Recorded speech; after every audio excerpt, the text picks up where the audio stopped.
Here's a daily vitamin quick tip. Fruit and vegetable seeds contain more protein than a steak, so make sure you throw those seeds into your blender. Enjoy the video!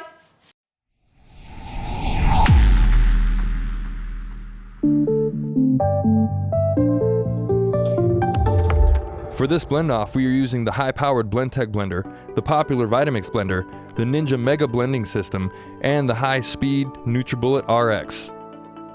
In this video, we're going to show you how to grind grains into flour. First thing you want to check when grinding grains is to make sure the jar is completely dry. If there are any water spots, it could affect the texture. When you're grinding grains into flour, you'll want to crank the blender up to its highest speed to get a really nice fine texture. It usually takes anywhere from 30 seconds to a minute for the grains to become flour, depending on the blender that you are using. The longer you let the blender run, the softer and fluffier the texture of the flour will be. The flour that these blenders produce are completely fresh, gluten-free flour with no preservatives or additives, which you could use for all your baking.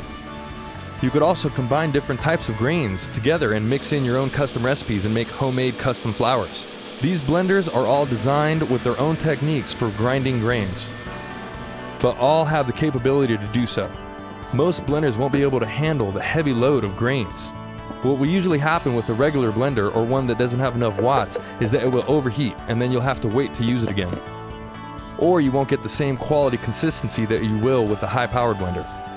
We recommend that your blender at least has 1200 watts to be able to handle grinding grains. Anything less than 1200 watts will most likely overheat or not do a thorough job.